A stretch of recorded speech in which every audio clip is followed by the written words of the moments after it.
प्रिय विद्यार्थियों, आपने दो वीडियोस के अंदर देखा गैर व्यापारिक संस्थाओं के संदर्भ में आपने जो प्रारंभिक जानकारी ली थी, इसके कुछ क्वेश्चन से छोटे वो ले रहे हैं। फिर आज इनकम एंड एक्सपेंस अकाउंट की बेसिक चीजें हैं, एडजस्टमेंट है, बात करेंगे। देखिए जो क्वेश्चन आपके छोटे क्वेश्चन दिए हैं, इन क्वेश्चनों के अंदर फर्स्ट जो क्वेश्चन आपका है, गैर व्यापारिक संस्थाओं का मूल उद्देश्य बताइए।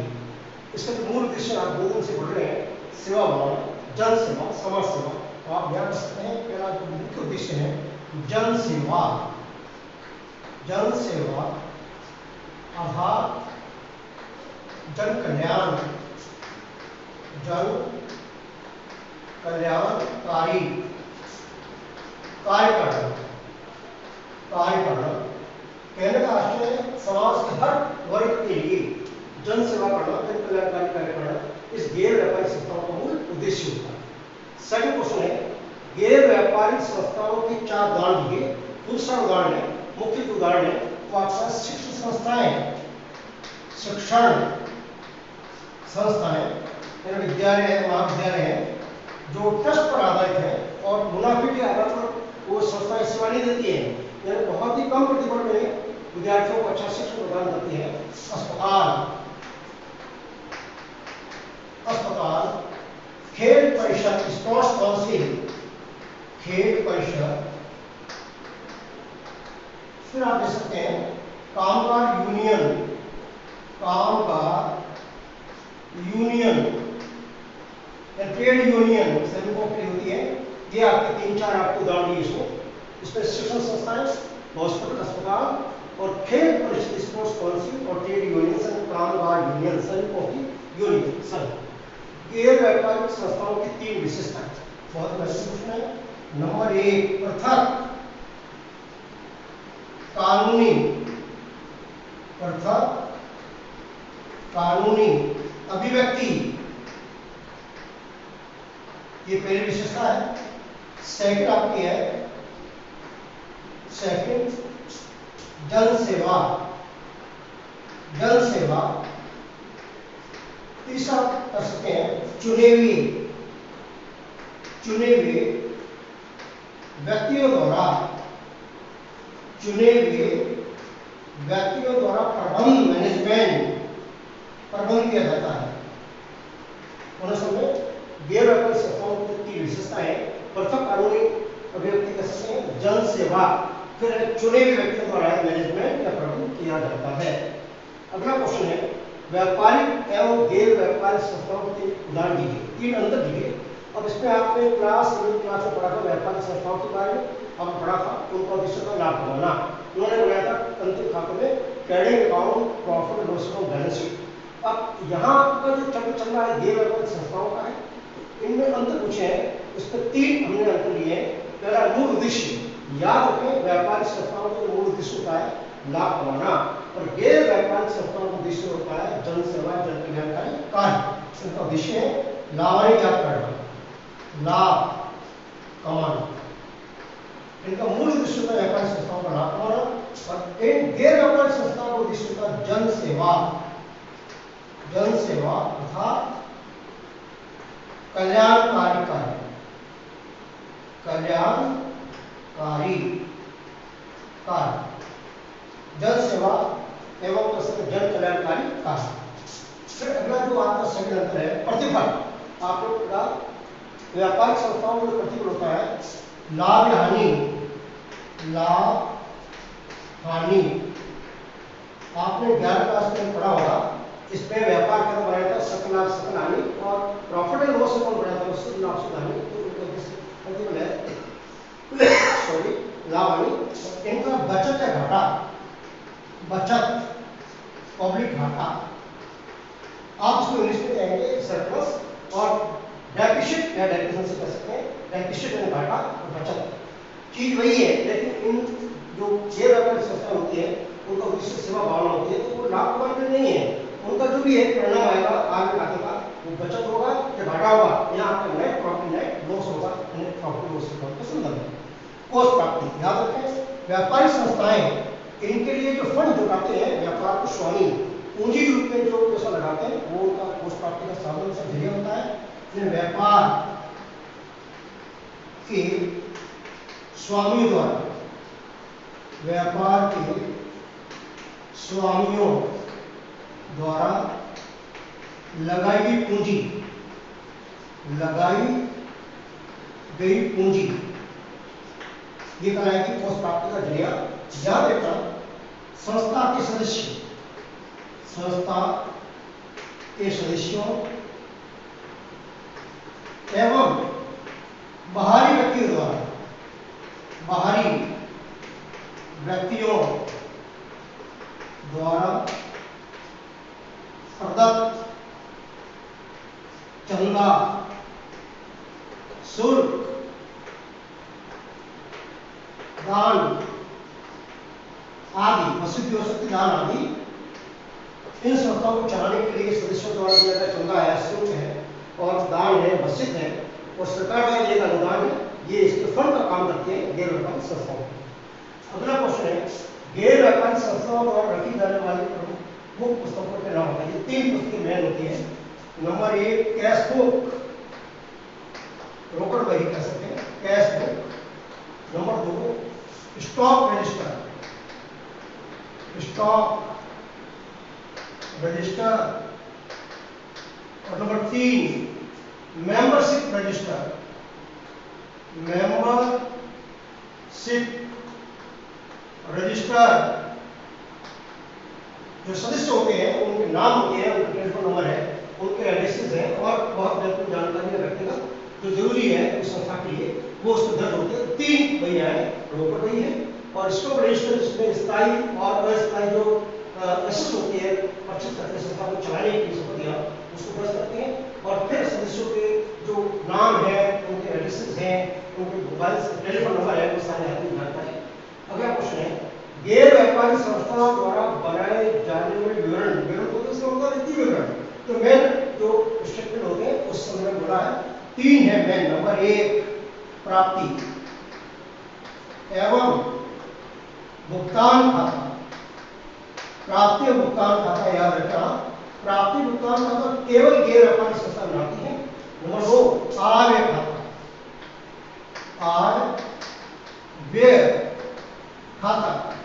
फर्स्ट आपका प्राप्ति भुगतान खाता जिसको आप कह सकते हैं रिसिप्ट पेमेंट अकाउंट। सेकंड आपका आय व्यय खाता है जो प्रॉफिट लॉस अकाउंट की तरह बनता है, उसको बोलते हैं इनकम एंड एक्सपेंस अकाउंट। उसके बाद में नंबर 3 बैलेंस शीट या चिट्ठा, चिट्ठा यानी बैलेंस शीट। बैलेंस शीट के बारे में ध्यान रखना, दो balance sheet opening and closing किसी से भी क्वेश्चन में जैसे बनाते हैं चिट्ठा। तो प्राप्ति भुगतान खाता, आय खाता, चिट्ठा 3 स्टेटमेंट है गैर व्यापारिक संस्थाओं द्वारा तैयार की जाती है। फिर क्वेश्चन, प्राप्ति भुगतान खाते निश्चित पेमेंट अकाउंट में 3 विशेषताएं, मुख्य 3 विशेषता। नंबर 1 रोकड़ बही का सारांश है। प्राप्ति भुगतान खाता रोकड़ बही का सारांश, समझो कैश बुक रोकड़ बही का सारांश है। नंबर 2 केवल या समस्त नकद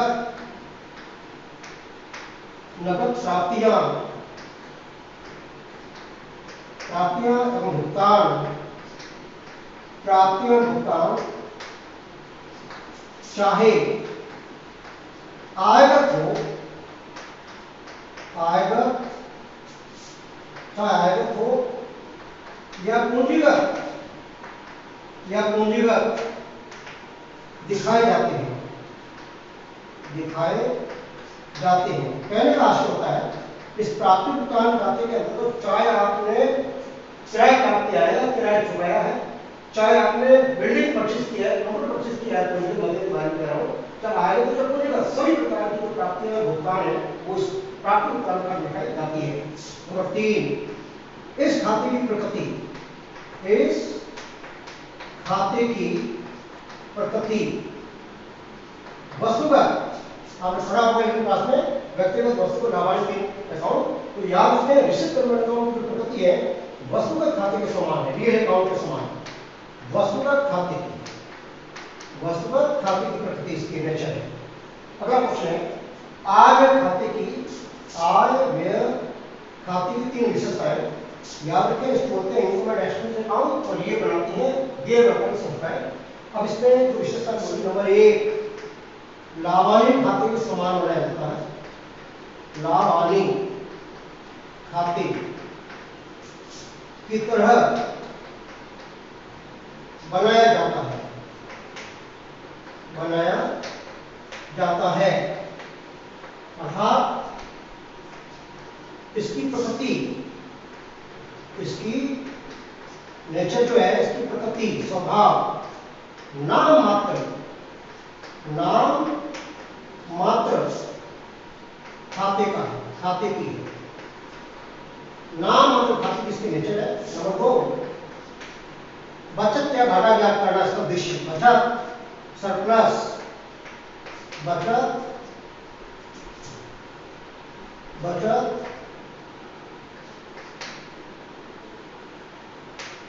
या घाटा, इसको लॉस बोलते हैं, घाटा कहेंगे डेफिसिट, ज्ञात करना। याद रखें, जैसे आपने पढ़ा होगा क्लास 11 के अंदर प्रॉफिट लॉस अकाउंट, जिसका उद्देश्य था शुद्ध लाभ से हानि ज्ञात करना, नेट प्रॉफिट लॉस। यहाँ जो आपका जो आय खाता है वो प्रकट करेगा या तो बचत या घाटा, सरप्लस या डेफिसिट। और उसके बाद नंबर 3, चालू वर्ष से संबंधित, चालू वर्ष से संबंधित, चालू वर्ष से संबंधित आयगत मदें दिखाई जाती है, आयगत मदें दिखाई जाती है, दिखाई जाती है। याद रखें इस संदर्भ में पूंजीगत मदों को इसमें कोई स्थान नहीं है, केवल आयगत मदों को दिखाई जाएगा। इसके अलावा जो उचित एडजस्टमेंट संयोजन है वो भी आपको करने होंगे। इस तरीके से क्वेश्चन आपके लिए तो 2-3 क्वेश्चन और रख लेते हैं। अगला जो क्वेश्चन है, ऐसी दो मदों के नाम बताइए जो प्राप्ति भुगतान खाते में नहीं दिखाई जाती हैं। याद रखें, यहाँ जो आपको पूछा है कि इस रिसिप्ट एंड अकाउंट के अंदर ऐसी कौन सी मदें हैं जो नहीं आती है, दो आपको पूछे हैं। तो नॉन जो कैश आइटम है, जो कैश को प्रभावित नहीं करते हैं, उन मदों को आप शामिल नहीं करते हैं। तो फर्स्ट आपका है डेप्रिसिएशन, डेप्रिसिएशन मूल्यह्रास। बहुत सारे मदें हैं, ओके, दो मदें पूछे हैं, डेप्रिसिएशन मूल्यह्रास, मूल्यह्रास। सेकंड आप कह सकते हैं बकाया वेतन, कोई भी आप उसमें एक्शन से जो बकाया वेतन, एंड आउटस्टैंडिंग सैलरी, कोई भी एक्शन से जो योगदान किया है। इस तरीके से आपको पूछे हैं तो इस मदें जिनको रिसिप्ट एंड पेमेंट अकाउंट के अंदर शो नहीं किया जाता है, उनका कैश आइटम होता है, गैर रोकड़ी मदें, उसको मूल्यह्रास है, बकाया वेतन है, बकाया चंदा है, कुछ भी हो सकता है जो रोकड़ी को प्रभावित नहीं करती है। प्राप्ति भुगतान खाते में किस प्रकृति की प्राप्तियां भुगतान खाते में दिखाई जाती है। याद रखें, दो प्रकार की प्रकृति की प्राप्तियां भुगतान होते हैं, एक होता है आयगत, एक होता है पूंजीगत, दोनों आती है। आयगत, इसका आंसर है आयगत एवं पूंजीगत मदें, आयगत एवं पूंजीगत मदें जो रोकड़ हो, दोनों प्रकार की इसमें प्रकृति की मदें आएगी, आयगत और पूंजीगत, रेवेन्यू और कैपिटल्स। अगला क्वेश्चन है, प्राप्ति भुगतान खाता आय खाते 3 अवधारणाओं के आधार बनाए जाते हैं। क्लास 11 में पढ़ा था आपने, इसमें 2 आधार होते हैं, एक होता है रोकड़ आधार, एक होता है उपार्जन आधार, cash basis and accrual basis. आप जानते हैं कि प्राप्ति भुगतान का सीधा संबंध होता है रोकड़ से होता है, तो दो इसमें तो प्राप्ति भुगतान का जो अवधारणा होती है वो है रोकड़ अवधारणा, रोकड़ अवधारणा, जबकि आय खाते का जो आधार होता है वो उपार्जन अवधारणा। याद रखें, उपार्जन अवधारणा, इसका विस्तार हम लेंगे इस पार्ट के अंदर आगे। रोकड़ अवधारणा, उपार्जन अवधारणा, ये आपके क्वेश्चन पूछते हैं आपके। अब उसके बाद में जो आप जो नई चीजें ले रहे हैं वो है आय खाता बनाते हैं, उसमें एडिशन आप कैसे करते हैं उसके बारे में देखना है। नया जो चीज है वो आय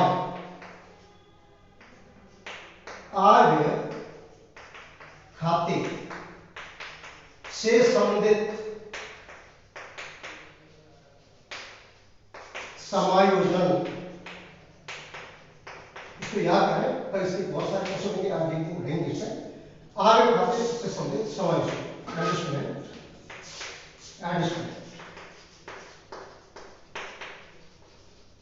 बहुत महत्वपूर्ण पूरे पाठ के लिए आपका क्लास में अभी पढ़ा था आपने। इसमें पहला जो आपका है बकाया व्यय, बकाया या अदर व्यय, outstanding expenses, याद रखें। अब इसमें दो होगी ओपनिंग प्रारंभिक, एक होगा क्लोजिंग। आपने क्लास 7 पढ़ा होगा आउटस्टैंडिंग एक्सपेंसेस, वर्ष के अंत का जो बकाया व्यय होता है उस संबंधित व्यय में ऐड करते हैं, ओपनिंग का लेस करेंगे तो अंत वाला क्या करेंगे ऐड, और प्रारंभ वाला आपको रिवर्स करना है लेस। क्वेश्चन को समझाएंगे, इसको याद रखें। नंबर 2 पूर्वदत्त व्यय, पूर्वदत्त व्यय या अग्रिम चुकाए गए व्यय, अग्रिम कह सकते हैं, पेश कह सकते हैं, अग्रिम चुकाए गए व्यय, इसको prepaid and expired prepaid expenses. इसमें भी आप ओपनिंग प्रारंभ का, वर्ष के प्रारंभ में आपको दे रखा है 10 साल के अंत में, इस साल का प्रारंभ, क्लोजिंग आप उससे लेस करके घटाते हैं। आप जानते हैं पूर्वदत्त में कौन से होते हैं, ऐसे व्ययों का चालू वर्ष नहीं है, लेकिन हमने एडवांस चुका दिए हैं तो वर्ष के अंत में इस साल का व्यय नहीं फिर भी एडवांस चुका है, वो सही लाभार्थी जान करने के लिए हमेशा घटाते हैं शुद्ध व्यय में। लेकिन ओपनिंग दे रखा है वो इस साल का व्यय हो जाएगा, स्टार्ट हो जाएगा, यहाँ करिए ऐड। उसके बाद में तीसरा नंबर है नंबर 3 उपार्जित आय, उपार्जित आय या बकाया आय, बकाया आय, इसका इंग्लिश में आप एक्यूर्ड,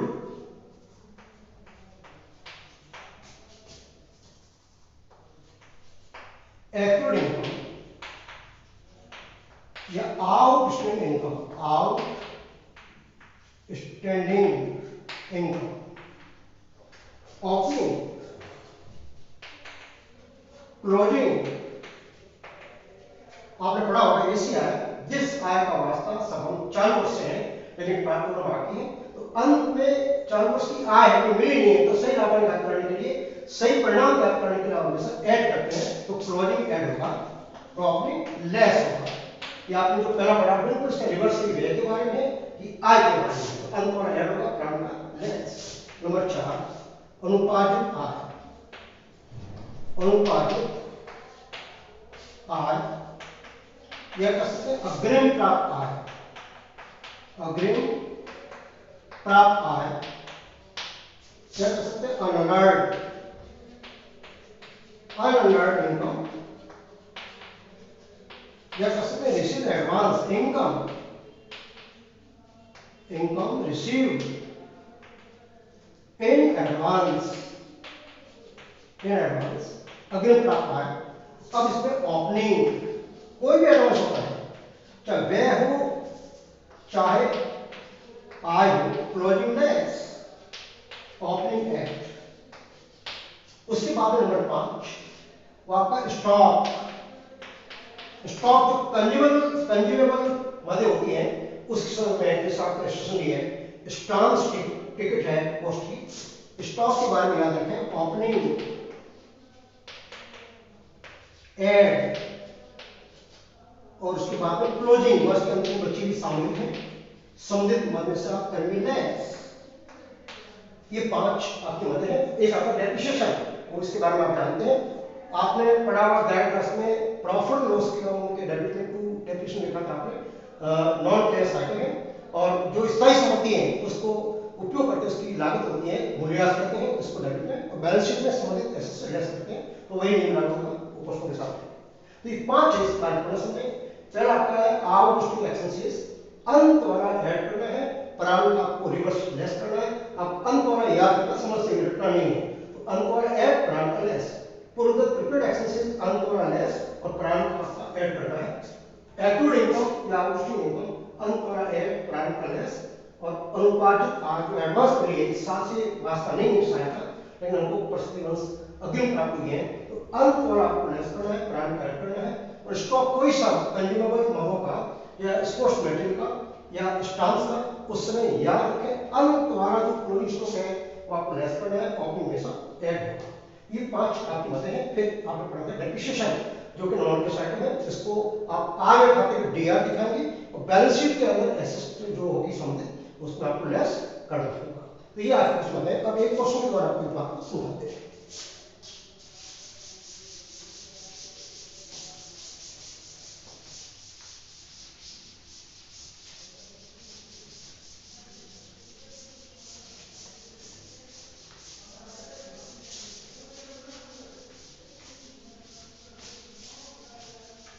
यह देखिए जो क्वेश्चन आपको सैंपल ले रहा हूं। निम्न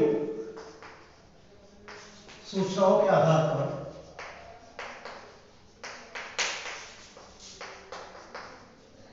निम्न सूचनाओं के आधार पर आय खाते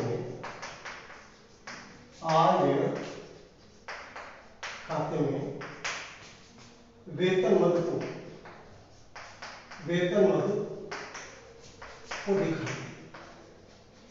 दिखाई। साथ ही चालू वर्ष के चिट्ठे में भी दिखाई। दोनों चालू वर्ष का देखा आपको। प्रश्न आता है नंबर 1, वर्ष के दौरान चुकाया गया वेतन 50,000 रुपये। फिर आपको दिया वर्ष के प्रारंभ में बकाया वेतन 5,000 रुपये। वर्ष के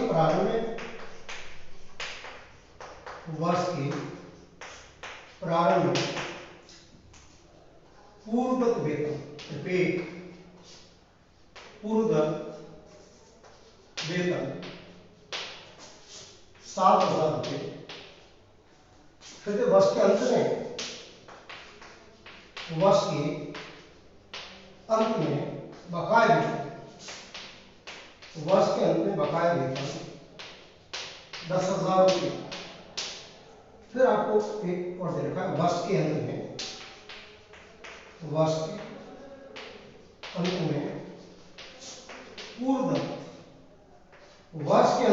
पूर्वगत वेतन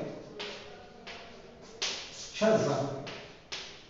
अब आपको इस प्रश्न के अंदर पूछा है कि इस वेतन मद को आप इनकम एंड एक्सपेंडिचर और बैलेंस शीट 4 वर्ष बैलेंस शीट में दोनों 4 वर्ष का कैसे दिखाएंगे।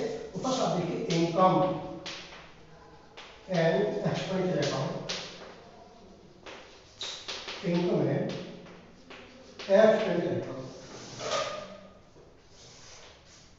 इसके डीआर पक्ष में आएगा 2 सैलरी मद है। इस पे क्या आधार होगा, हमेशा 4 वर्ष में जो चुकाया आधार होगा 50,000। अब उसके बाद 4 एडजस्टमेंट है। वर्ष के प्रारंभ का वेतन less outstanding beginning in opening less होगा हमेशा 5,000। इस साल से संबंधित नहीं है, लेस कीजिए 45,000। फिर वर्ष के प्रारंभ में प्रीपेड दे रखा